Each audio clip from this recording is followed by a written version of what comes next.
ಕನ್ನಡಿಗರೇ ಇದು ಕ್ಷೇಮ ಮಾರ್ಗ.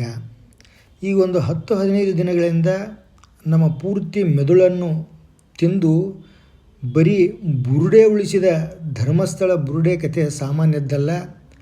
ಪಾತ್ರಧಾರಿಗಳನ್ನು ತರಬೇತುಗೊಳಿಸಿ ಡೈಲಾಗ್ ಹೇಳಿಕೊಟ್ಟ ಸೂತ್ರಧಾರಿಗಳೂ ಸಾಮಾನ್ಯರಲ್ಲ. ಇಲ್ಲದೇ ಇರೋ ಅನನ್ಯ ಭಟ್ ನಾಪತ್ತೆಯಾಗಿದ್ದಾಳೆ. ಶೋಧನೆ ಕಾಲಕ್ಕೆ ಸಿಗುವ ಅಸ್ಥಿಪಂಜರದ DNA ಮ್ಯಾಚ್ ಆದರೆ ನನಗೆ ಕೊಡಿಸಿ, ಸನಾತನ ಹಿಂದೂ ಧರ್ಮದ ರೀತಿಯಲ್ಲಿ ಅಂತ್ಯಕ್ರಿಯೆ ನೆರವೇರಿಸಿ ನನ್ನ ಮಗಳಿಗೆ ಮುಕ್ತಿ ಸಿಗುವಂತೆ ಮಾಡಲು ಬಯಸಿದ್ದೇನೆ ಅಂತ ಕಣ್ಣೀರು ಸುರಿಸುತ್ತಾ ಮಾಧ್ಯಮದ ಮುಂದೆ ಹೇಳಿಕೆ ನೀಡಿದ ಸುಜಾತ ಭಟ್ ಎಂಬ ಮಹಿಳೆ, ಅಲ್ಲಲ್ಲ ಪಾತ್ರಧಾರಿಯ ಜೊತೆ ಮಂಜುನಾಥ್ ಎಂಬ ವಕೀಲರು ಇದ್ದರು. ಆ ಮಂಜುನಾಥ್ ಅವರು ಸತ್ಯಶೋಧನೆಗೆ ನಿಂತ ಏಷ್ಯಾನೆಟ್ ಸುವರ್ಣ ನ್ಯೂಸ್ನವರಿಗೆ ಅನನ್ಯ ಭಟ್ ಅನ್ನುವ ಮಗಳೇ ಸುಜಾತ ಭಟ್ ಅವರಿಗೆ ಇರಲಿಲ್ಲ ಎಂಬ ಬಗ್ಗೆ ಅಫಿಡವಿಟ್ ಹಾಕುವಂತೆ ಸವಾಲು ಹಾಕಿದ್ದರೆಂಬ ಬಗ್ಗೆ ಸ್ವತಃ ಅಜಿತ್ ಹನುಮಕ್ಕನವರು ತಮ್ಮ ಟಿವಿಯಲ್ಲಿ ಹೇಳುತ್ತಾ 13 ಸ್ಪಾಟ್ಗಳಲ್ಲಿ ಅಸ್ಥಿಪಂಜರಗಳು ಇವೆ ಅಂತ ಮಂಜುನಾಥ್ ಅವರು ಅಫಿಡವಿಟ್ ಸಲ್ಲಿಸುವರೇ ಅಂತ ಸವಾಲನ್ನು ಹಾಕಿದ್ದರು.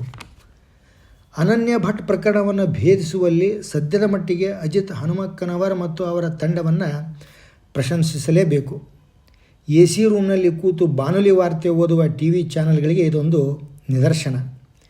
ವಿಧಾನಸಭೆಯ ಕಾರ್ಯಕಲಾಪಗಳಲ್ಲಿ ಈ ಬಗ್ಗೆ ಚರ್ಚೆಯಾಗುವ ವೇಳೆಗೆ ತಿಮರೋಡಿಯವರು DCM DK ಶಿವಕುಮಾರ್ ಹಾಗೂ ಗೃಹ ಸಚಿವ ಪರಮೇಶ್ವರ ಅವರನ್ನು ಅಸಂವಿಧಾನಿಕ ಪದ ಬಳಸಿ ನಿಂದಿಸಿದ ಬಗ್ಗೆ BJPಯ ಸುರೇಶ್ ಕುಮಾರ್ ಅವರು ಪ್ರಸ್ತಾಪಿಸಲಾಗಿ ಸೂಕ್ತ ಕ್ರಮಕ್ಕೆ ಸೂಚಿಸಲಾಗಿದೆ ಅಂತ ಪರಮೇಶ್ವರ್ ಅವರು ಹೇಳಿದರು.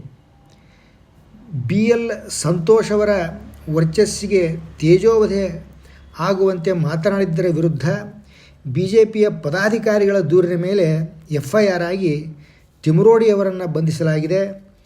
DKಶಿ ಹಾಗೂ ಗೃಹ ಸಚಿವ ಪರಮೇಶ್ವರ್ ಅವರನ್ನು ಬೈದದ್ದಕ್ಕಾಗಿ ಸ್ವತಃ ಬಯಸಿಕೊಂಡವರಿಂದಾಗಲಿ ಅಥವಾ ಅವರ ಪಕ್ಷದ ಕಾರ್ಯಕರ್ತರಿಂದಾಗಲಿ ಯಾವ ಸ್ಟೇಷನ್ನಲ್ಲೂ ದೂರು ದಾಖಲಾದಂತೆ ಕಾಣುವುದಿಲ್ಲ. ಪರಮೇಶ್ವರ್ ಅಥವಾ DK ಶಿವಕುಮಾರ್ ಅವರ ಮೇಲೆ ಅವರ ಪಕ್ಷದ ಯಾರೊಬ್ಬರಿಗೂ ಅಭಿಮಾನವಿಲ್ಲದಿರೋ ಕಾರಣವೋ ಅಥವಾ ಯಾವುದಾದರೂ ರಾಜಕೀಯ ಲಾಭದ ಲೆಕ್ಕಾಚಾರವೋ ಅಂತೂ ಯಾವ ದೂರು ಕೂಡ ದಾಖಲಾಗಿಲ್ಲ.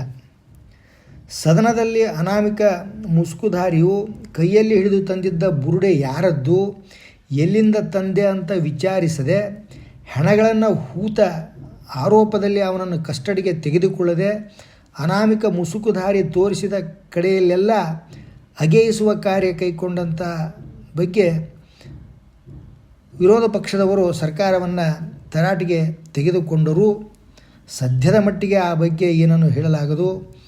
ಗುಂಡಿ ಅಗೆಯಲು ತಗುಲಿದ ವೆಚ್ಚವಂತೂ ರಾಜ್ಯದ ತೆರಿಗೆದಾರರ ಮೇಲೆಯೇ ಮತ್ತೊಂದು ಹೊರೆಯಾಗಲಿದೆ. ಕರ್ನಾಟಕದ ಜನತೆ ಹೃದಯವಂತರು. ಸಿದ್ದರಾಮಯ್ಯನವರು ಕೇರಳಕ್ಕೆ 10 ಕೋಟಿ ಕೊಟ್ಟಿದ್ದನ್ನು ಪ್ರತಿಭಟಿಸದೆ ಸಹಿಸಿಕೊಂಡ ಕನ್ನಡಿಗರ ಹೃದಯ ವೈಶಾಲ್ಯ ಮೆಚ್ಚುವಂಥದ್ದೇ.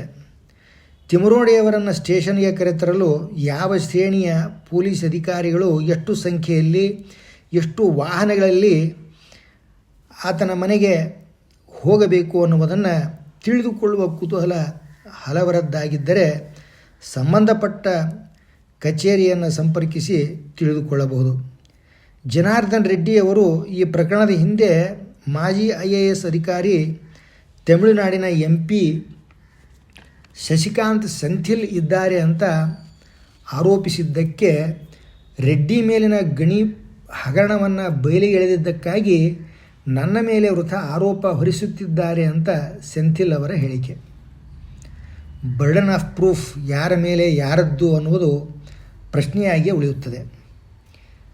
ನಿನ್ನೆ ಏಷ್ಯಾನೆಟ್ ಸುವರ್ಣ TVಯ ಅಜಿತ್ ಹನುಮಕ್ಕನವರ್ ಹೊರಹಾಕಿದಂತೆ ಗಿರೀಶ್ ಮಟ್ಟಣ್ಣ ಮತ್ತು ಇತರರು ಹಾಗೆ ಹೇಳುವಂತೆ ನನಗೆ ಹೇಳಿದ್ದರೂ ಪಿತ್ರಾರ್ಜಿತ ಆಸ್ತಿಯನ್ನು ನನ್ನ ಸಹಿ ಇಲ್ಲದೆ ಧರ್ಮಸ್ಥಳಕ್ಕೆ ನೀಡಿರುವುದರಿಂದ ನನಗೆ ಬರಬೇಕಾದ ಹಣ ಕೊಡಿಸುವುದಾಗಿ ಆಶ್ವಾಸನೆ ಕೊಟ್ಟಿದ್ದರಿಂದ ಅವರು ಹೇಳಿದಂತೆ ನಾನು ಹೇಳಿದೆ. ನನಗೆ ಅನನ್ಯ ಭಟ್ ಎಂಬ ಮಗಳಿರುವುದು ಸುಳ್ಳು. ನಾನು ಜನತೆಯಲ್ಲಿ ಕ್ಷಮೆಯಾಚಿಸುತ್ತೇನೆ ಅಂತ ಸುಜಾತ ಭಟ್ ಹೇಳಿರುವುದನ್ನು ವಿರೋಧಿಸಿದ ಜಯಂತ್ ಎಂಬುವರು ಸುಜಾತ ಭಟ್ಗೆ ಆಸ್ತಿ ವಿಷಯದಲ್ಲಿ ಆಗಿರುವ ಅನ್ಯಾಯವನ್ನು ಸರಿಪಡಿಸಲು ನಾವು ಬಯಸಿದ್ದೆವು. ಆಕೆಯೇ ನಮಗಿಂದು ಮುಳುವಾಗಿದ್ದಾಳೆ ಅಂತ ಹೇಳಿಕೆ ಕೊಟ್ಟಿರುವುದಾಗಿ ಮಾಧ್ಯಮಗಳು ಬಿತ್ತರಿಸುತ್ತಿವೆ. ಅನ್ಯಾಯ ಆದವರಿಗೆ ನ್ಯಾಯ ಕೊಡಿಸುವ ಸತ್ಕಾರ್ಯದಲ್ಲಿ ತೊಡಗಿರುವ ಜಯಂತ್ ಅವರು ಪ್ರಸಾದರಾವ್ ಎಂಬುವರ ಮನೆಯನ್ನು ತನ್ನ ಹೆಸರಿಗೆ ಮಾಡಿಕೊಂಡು ಮಾರಾಟ ಮಾಡಿರುವ ಆರೋಪವನ್ನು ಸುಜಾತ ಭಟ್ರನ್ನು ನೋಡಿದವರು ಆಕೆಯ ಮೇಲೆ ಮಾಡಿದ್ದಾರಲ್ಲ, ಆ ಬಗ್ಗೆ ಮಾಹಿತಿ ಸಂಗ್ರಹಿಸಿ ಪ್ರಸಾದರಾವ್ ಕುಟುಂಬಕ್ಕೂ ನ್ಯಾಯ ಕೊಡಿಸುವರೇ ಹೇಗೆ ಅನ್ನುವುದನ್ನು ನಾವೆಲ್ಲ ಕಾದು ನೋಡಬೇಕು. ಸದನದಲ್ಲಿ ಈ ಪ್ರಕರಣದ ಮೇಲಿನ ಚರ್ಚೆಯಲ್ಲಿ ಮಾತನಾಡಿದ ಸಿದ್ದರಾಮಯ್ಯನವರು 15 ಸ್ಥಳಗಳನ್ನು ಅಗೆಯಲು ಆರಂಭಿಸಿದಾಗ BJPಯವರು ತೆಪ್ಪಗೆ ಇದ್ದರು. ಅಸ್ಥಿ ಸಿಗಲಿಲ್ಲ ಅಂತ ತಿಳಿದಾಗ ಸರ್ಕಾರದ ಕ್ರಮವನ್ನು ಟೀಕಿಸಲು ಆರಂಭಿಸಿದರು ಅಂತ ಹೇಳಿದ್ದರ ಹಿಂದಿನ ಅವರ ಭಾವ ಉದ್ದೇಶ ಏನಿತ್ತೋ ಎಂಬುದನ್ನು ಅರ್ಥೈಸಿಕೊಳ್ಳುವುದು ನಮ್ಮ ಬುರುಡೆಯಲ್ಲಿ ಉಳಿದಿರುವ ಮೆದುಳಿಗೆ ಬಿಟ್ಟ ವಿಚಾರ. ಪ್ರಕರಣದ ಎಲ್ಲ ತಿರುವು ಬೆಳವಣಿಗೆಗಳನ್ನು ಗಮನಿಸುತ್ತಿರುವ ಸಿನಿಮಾ ನಿರ್ಮಾಪಕನೋ ಅಥವಾ ನಿರ್ದೇಶಕನೋ ಅತ್ಯುತ್ತಮ ನಟಿ ಸುಜಾತ ಭಟ್ಟಳನ್ನು ಹಾಕಿಕೊಂಡು ಒಂದು ಸಿನಿಮಾವನ್ನು ಅಥವಾ ಸೀರಿಯಲನ್ನು ಮಾಡಿ ಹಣ ಮಾಡಿಕೊಳ್ಳುವ ಯೋಜನೆ ಹಾಕಿಕೊಂಡರೆ ಅವರ ಜೇಬನ್ನು ತುಂಬಿಸಲು ಸನ್ನದ್ಧರಾಗಿ ಕುಳಿತಿರುವ ಹೃದಯವಂತ ಕನ್ನಡಿಗರೇನು ಕಡಿಮೆ ಇಲ್ಲ. ತೂಗುದೀಪ ಎಂಬ ಸಿನಿಮಾದಿಂದ ಶ್ರೀನಿವಾಸ್ ಅವರು ತೂಗುದೀಪ ಶ್ರೀನಿವಾಸ ಆದಂತೆ ಮುಖ್ಯಮಂತ್ರಿ ಪಾತ್ರ ಮಾಡಿದ್ದರಿಂದ ಚಂದ್ರು ಅವರು ಮುಖ್ಯಮಂತ್ರಿ ಚಂದ್ರು ಅಂತ ಖ್ಯಾತರಾದಂತೆ ಸುಜಾತ ಭಟ್ ಅವರು ಬುರುಡೆ ಸುಜಾತ ಅಂತ ಹೆಸರು ಮಾಡಿ ದೊಡ್ಡ ಸೆಲೆಬ್ರಿಟಿ ಆದರೂ ಅಚ್ಚರಿ ಪಡಬೇಡಿ. ಈ ಮಧ್ಯೆ ನಮ್ಮ ಅಳಿದುಳಿದ ಮೆದುಳಿನಿಂದ ಸ್ಮರಿಸಿಕೊಂಡು ಯೋಚಿಸಿದರೆ ಮತಗಳ್ಳತನದ ವಿರುದ್ಧ ಅಭಿಯಾನ ಆರಂಭಿಸಿರುವ ರಾಹುಲ್ ಗಾಂಧಿಗೆ 7 ದಿನಗಳಲ್ಲಿ ಅಫಿಡವಿಟ್ ಸಲ್ಲಿಸಬೇಕು, ಇಲ್ಲದಿದ್ದರೆ ಕ್ಷಮೆಯಾಚಿಸಬೇಕು ಅಂತ ಚುನಾವಣಾ ಆಯೋಗದಿಂದ ಎಚ್ಚರಿಸಿದ್ದು ನೆನಪಿಗೆ ಬರಬಹುದು. ಅಂದ ಹಾಗೆ 10 ಕೋಟಿ ಹಣದ ಕಂತೆಗಳು ನೋಡಲಿಕ್ಕೆ ಹೇಗಿರುತ್ತವೆ, 2 ಕೋಟಿ ವಿದೇಶಿ ಕರೆನ್ಸಿ, ಚಿನ್ನ, ಬೆಳ್ಳಿ ಎಲ್ಲವನ್ನೂ ಚಿತ್ರದುರ್ಗದ ಶಾಸಕರ ಮನೆಯಲ್ಲಿ ನೋಡಿ ಕಣ್ತುಂಬಿಸಿಕೊಳ್ಳುವ ಭಾಗ್ಯ ಒದಗಿಸಿದ TVಯವರಿಗೆ ಅಭಿವಂದಿಸಲೇಬೇಕು. ಈ ರೀತಿ ಬೇಕಾದಷ್ಟು ರಾಜಕಾರಣಿಗಳ ಮನೆಯಲ್ಲಿ ನೋಡಿದ್ದಿದೆ.